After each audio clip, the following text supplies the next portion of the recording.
Guys இன்றைக்கி நம்ம பார்க்க போகிறோம் பார்த்தீங்கன்னா வாட்ச் தான் இது. வாங்க பார்க்கலாம்.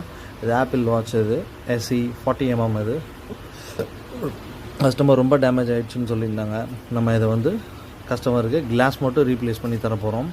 இதில் ரொம்ப பஞ்சஸ் இருந்ததுனால நிறைய டஸ்ட் பார்ட்டிகல்ஸ்லாம் இருந்தது. அதோட கிளாஸ் இது. இந்த கிளாஸ் எல்லாம் நம்ம வந்து எல்லாத்தையும் க்ளீன் பண்ணியாச்சு. நம்ம டிஸ்பிளேயும் ரெடி பண்ணி வச்சிட்டோம். இது இருக்குது பார்த்தீங்களா. அந்த வாட்டர் டேப்பாக ஆட் பண்ணியாச்சு. இந்த மாதிரி உங்களுக்கு ஏதாவது ப்ராப்ளம்னா ஐஃபோன்லேருந்து ஆண்ட்ராய்ட்லேருந்து எதனால எங்களை காண்டாக்ட் பண்ணலாம். நாங்கள் உங்களுக்கு சப்போர்ட்